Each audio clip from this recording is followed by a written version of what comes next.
Halo para sahabat kanal hukum dan lawyer Elias Daburnot. Selamat siang.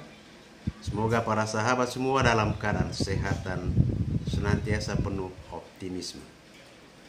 Siang hari ini saya ingin memperkenalkan atau menerangkan 10 istilah hukum yang kerap dipakai dalam peradilan pidana. Mudah-mudahan penjelasan ini menambah wawasan,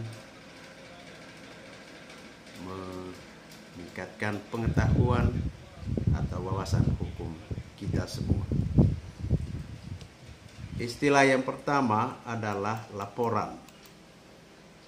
Nah, laporan adalah pemberitahuan seseorang karena kewajiban atau haknya berdasarkan undang-undang kepada pejabat berwenang tentang telah, sedang, atau diduga akan terjadinya peristiwa pidana.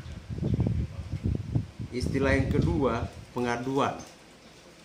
Pengaduan adalah pemberitahuan disertai permintaan pihak yang berkepentingan kepada pejabat yang berwenang untuk menindak hukum seorang yang melakukan tindak pidana aduan yang merugikannya. Jadi setiap orang dapat melaporkan suatu kejadian, tetapi pengaduan hanya dapat diajukan oleh orang yang berhak mengajukannya. Tiga, ya, istilah yang ketiga, penyelidikan. Nah, ini yang seringkali bingung dalam penggunaannya, penyidikan, ya. Maka saya ingin meluruskan, ya. Penyelidikan adalah serangkaian tindakan penyelidik mencari dan menemukan suatu peristiwa yang diduga sebagai tindak pidana guna menentukan dapat atau dilakukannya penyidikan.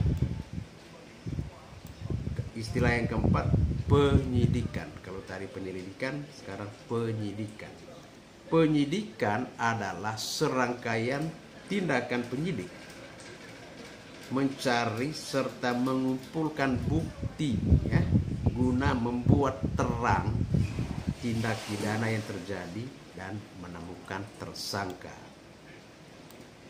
Jadi penyelidikan merupakan tindakan permulaan penyidikan, sehingga penyelidikan itu bagian yang terpisahkan dari fungsi penyidikan. Istilah kelima yang sering kita dengar adalah barang bukti, ya.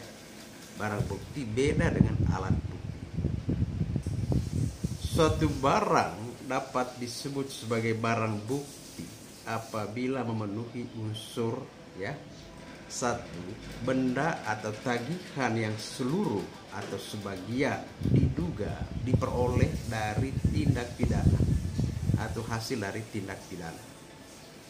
Dua, benda yang dipergunakan secara langsung untuk melakukan tindak pidana atau mempersiapkannya, benda yang digunakan untuk menghalangi penyidikan.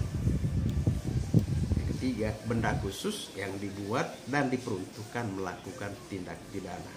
Dan yang keempat, benda lain yang mempunyai hubungan langsung dengan tindak pidana. Nah, istilah hukum yang keenam adalah alat bukti. Alat bukti yang sah terdiri dari keterangan saksi, keterangan ahli, surat petunjuk, dan keterangan terdakwa. Selain itu, dikenal pula perluasan alat bukti berupa alat bukti elektronik yang merupakan alat bukti dalam rangka penegakan hukum atas permintaan kepolisian, kejaksaan, dan atau institusi penegak hukum lainnya. Istilah hukum yang ketujuh, ya, dakwaan. Dakwaan dalam surat dakwaan dibuat penuntut umum untuk dibacakan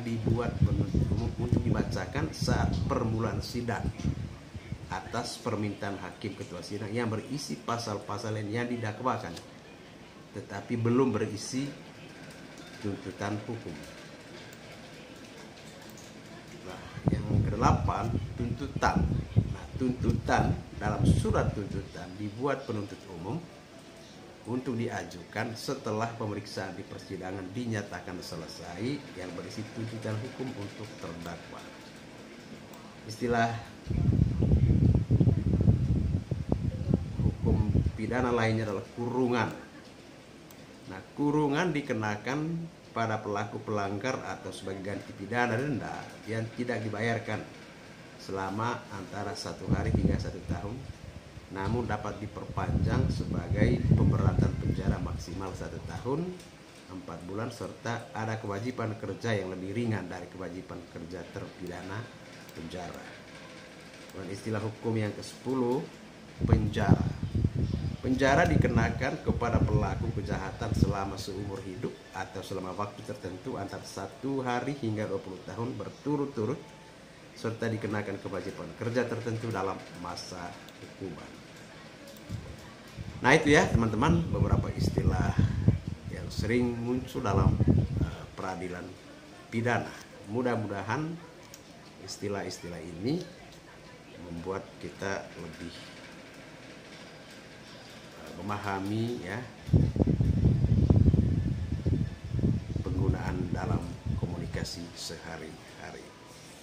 Terima kasih atas perhatiannya. Salam Elias Dabur.